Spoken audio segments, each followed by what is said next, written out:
I ended up in EdTech. That was kind of what I was doing at the time when I made the transition to the e-learning field, because I realized I didn't really want to be teaching children. I wanted to teach adults. Today, I want to share a little about myself, what my journey was like as I became an instructional designer and eventually got into the field of interactive video design. How did you choose instructional design, and then how did you transition from instructional design into interactive storytelling?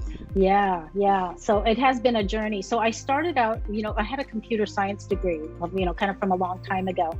And then when I graduated, I did programming because that's what kind of you did back then.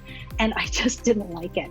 So I ended up and eventually getting into business consulting and, kind of marketing. And I was dabbling in a whole bunch of areas. I ended up in EdTech. That was kind of what I was doing at the time when I made the transition to the e-learning field, because I realized I didn't really want to be teaching children. That was what EdTech was kind of leaning me towards. I wanted to teach adults. I liked education, but it was in this adult space. So that's how I ended up going back I went to UCI. They have an e-learning instructional design certification program. I did that, the whole program. That gave me the grounding I needed, because when you have a computer science background, you know the skill set, but you don't know the tools. And I needed to understand, how to use storyline and how, just kind of the lingo and all of that sort of stuff. But it helped me get started in my freelance career.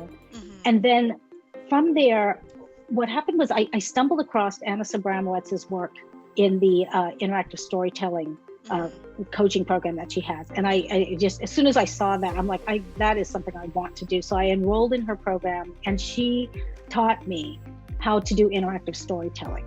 And that was a real light bulb moment for me, because it went from, I was doing traditional e-learning as a freelancer. Right. I was doing traditional e-learning, which is, all over the board. It could be all different types of things. And I think that it was just being able to focus on one type of, it was scenario building, storytelling, that really helped me to focus in. And then as I progressed, I realized that my particular skill within that subset, so niching down even further, was video, because I know how to use Camtasia, I know how to use Beyond, and I kind of have the feeling that the world is moving towards video in general. Right. You look at, it's in social media, it's all over the place. I'm like, well, why not just focus in only on the interactive video piece and then go from there? And it's been that, I'm so glad I did. For me, that was just like a really good fit. At first glance, interactive stories and videos can look a lot like choose your own adventure games.